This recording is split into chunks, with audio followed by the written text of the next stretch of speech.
present The Strange Romance of Evelyn Winters, the story of Gary Bennett, playwright who suddenly and unexpectedly finds himself the guardian of lovely Evelyn Winters. Ladies, now you can make wash day an easier, happier day. Yes, now you can get the sensational new Blue Flakes that wash clothes dazzling white with less work. Ask for Blue White. This new revolutionary product has the bluing built right in. Think of it. Blue White is a combination of special bluing and pure, mild soap flakes. This combination does what soap alone simply cannot do. Washes and blues at the same time. In a twinkling, clothes fairly sparkle. Blue White flakes alone or with your regular soap works into full, rich suds in tub or machine. There's no extra bluing rinse.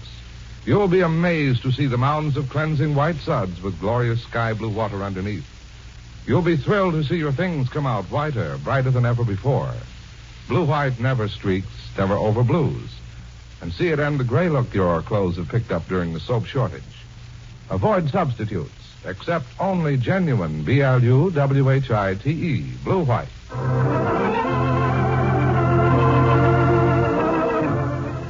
Now, The Strange Romance of Evelyn Winters.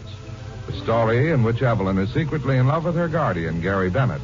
And Gary finds himself in love with Evelyn, but believes he's too old for her. Do you think 15 years too great a difference for marriage? Today, Evelyn Winters began working at Le Bon Belvoir, one of New York's most fashionable dress shops. Tonight, at the suggestion and insistence of the young millionaire, Robbie DeHaven, Evelyn is a dinner guest at Madame Belvoir's luxurious apartment. It was Robbie DeHaven's mother who financed Madame Belvoir in her new successful business. And gay young Robbie's a great favorite of the designer. To Evelyn, it seems good to relax in a deep gold chair, to enjoy after-dinner coffee after this first strange day of working. But now Madame Belvoir has excused herself to put in an appearance at a fashion ball. Robbie DeHaven comes over to Evelyn and brushes his hand over the soft, dark cloud of her curling hair.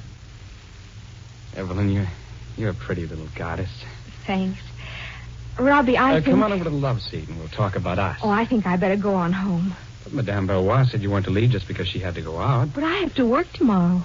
But Evelyn, it won't seem like work if you've had some fun tonight to be thinking about tomorrow. I've already had a lot of fun, Robbie. You have been enjoying it, haven't you? Yes, I have. Is your hair naturally curling? Yes. That's a break for the poor working girl. Well, you seem to think my working is a joke. No, Evelyn, I think it's cute and commendable. Well, I'm not doing it to be cute. Now, I really think I'd better go. Then, when are we going to talk about Pierce Field? What do you know about Pierce Field? Why don't you come and sit down and I'll tell you. All right. You were going to marry him. Yes. He's quite an actor. He's a wonderful person. But you called the wedding off. Yes, I did. Oh, we both did. Because of an older man. Where did you hear that? Isn't Gary Bennett a lot older than you are? Yes, but... Evelyn, rumors travel around at the sharpest clip. Did Madame Belvoir tell you all that? When I knew I was going to spend the evening with you, I went over to the Museum of Natural Art. You did not. No. I got it all out of the dictionary under winter. You know, it's always sort of a shock to learn that people know more about you than you realize. I didn't know anyone outside of my close friends knew or even suspected what had happened. Well, you can see now what a lucky break it was. No, I can't say that I do feel that way. Well, otherwise... Well, say you'd married Pierce Field. Or even become an old man's darling and married Gary Bennett. Where would I fit into the picture? Oh, Robbie. Do you know that you've helped me a lot tonight? Sure I have. You've been laughing and having some fun. Madame Belvoir said that was just what you need. And more than that... What, little goddess? You've been so very attentive. Not as much as I want to. I think you're lovely. You've acted that way, if you feel that way, Robbie. Don't all the men you know? I just haven't been with anyone lately. I just hated all men. Well, it wasn't right to feel that way because everyone I know has been wonderful to me. Your guardian's busting up your romance was slightly rough. Well, that's what started me off. And this legal red tape with your aunt. Do you know everything, Robbie DeHaven? Just a tantalizing appetizer. But all that is combined to sour you against the world. I don't want to be that way. Darling, it won't last. Is tonight the first time you've broken out of that ice cave to have some fun? Yes. Haven't you been with anyone at all? Yes, but I haven't been like myself. No wonderful laughing like tonight?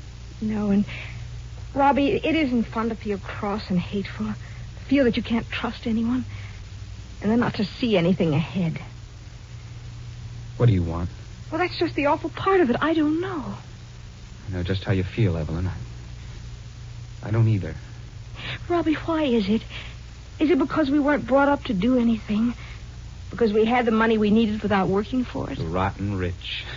I never had the money you have. You're worth millions, Robbie. Been checking on me, too? Along with all Madame Valois said at dinner, the DeHaven fortune has been played up in too many papers to need any checking. But I've had enough so that I didn't have to work until now.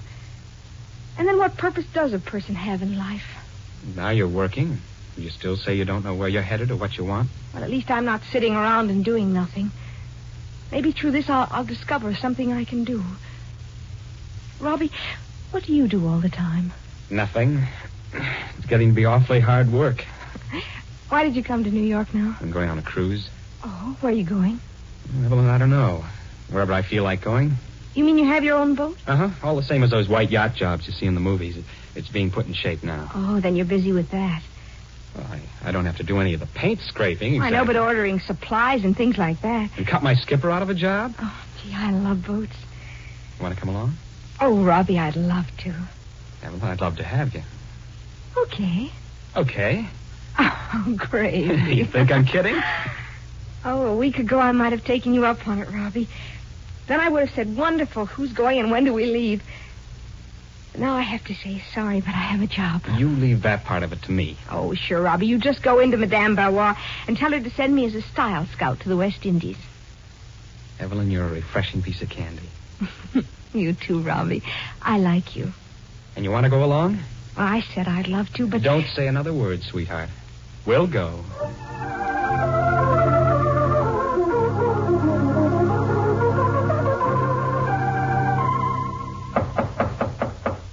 In the language of the theater, are you decent, Miss King? Oh, just a minute.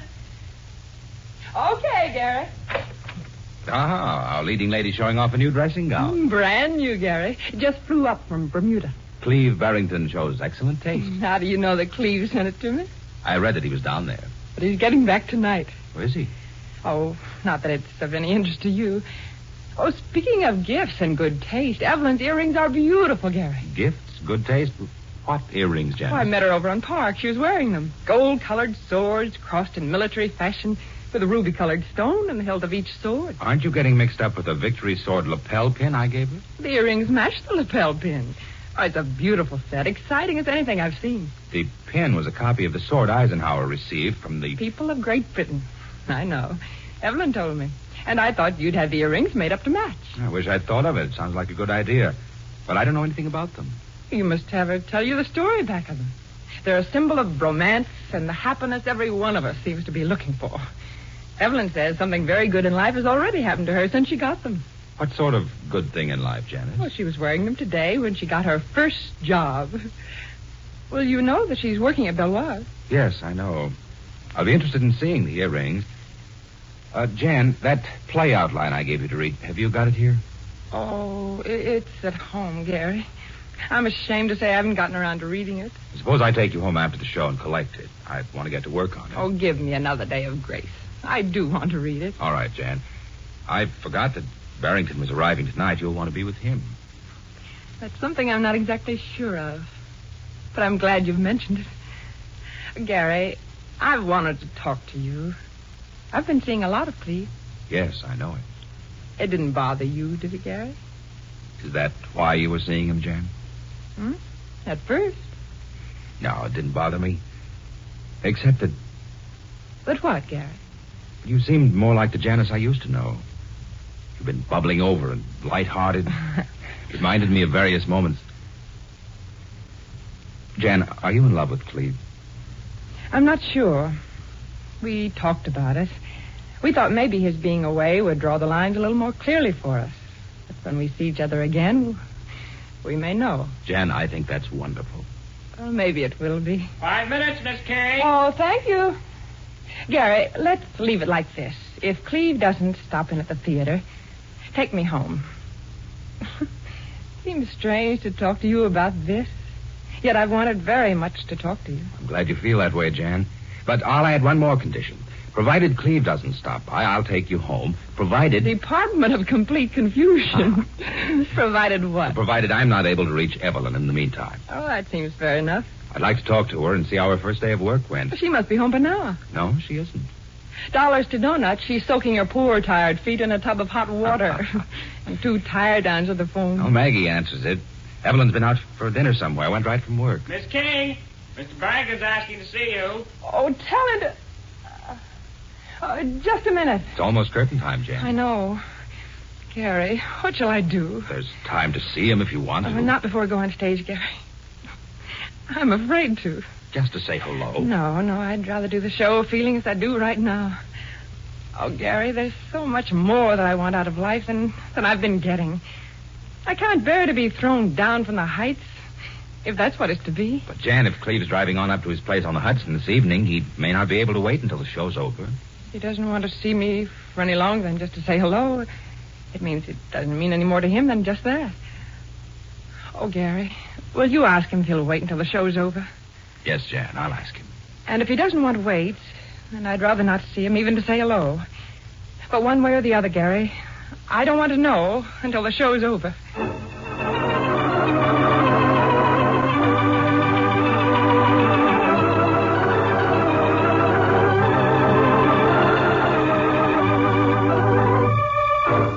In the lives of Evelyn Winters and Janice King, this is a night of deep significance. Each is a victim of rebound. Both of them have cared for Gary Bennett. The unfolding hours of this eventful evening will be brought to you tomorrow in another absorbing chapter. Don't miss it.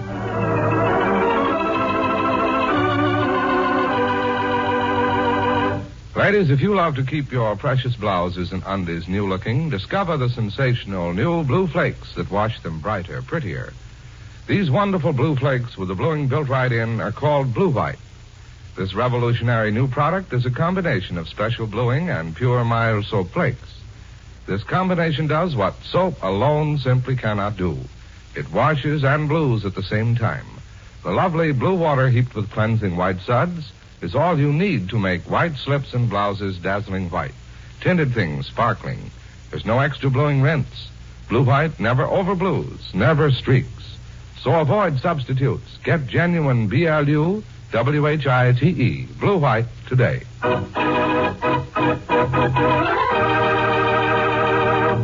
Ladies, many of the things you want, soap, refrigerators, automobiles, for example, are slowed down in production due to the worldwide shortage of fats and oils. So save every drop of used fats. Your butcher will pay you for every pound you turn in.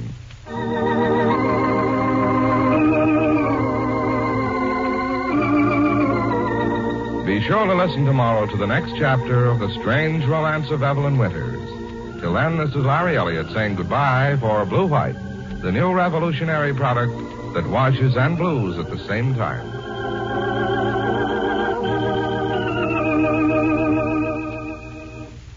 Ladies, this season's most dramatic new color is winter white, that wonderful mixture of pale gray and beige. But be warned, with dull, neglected skin, this smart neutral shade may give you a faded-out look. So learn the beauty secret of more thorough complexion care with Sweetheart Soap. Pure, mild Sweetheart Soap gives up to twice as much lather as average beauty soaps. Extra lather for deeply cleansing massage. And this lather has a gentle, floating lift. Pictures taken through the microscope prove it. Countless bubbles work into the outer pore openings, actually lift particles of dirt off your skin.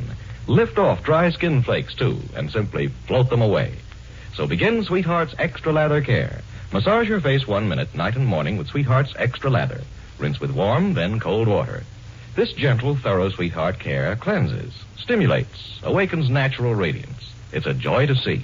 Today, get Sweetheart, the soap that agrees with your skin.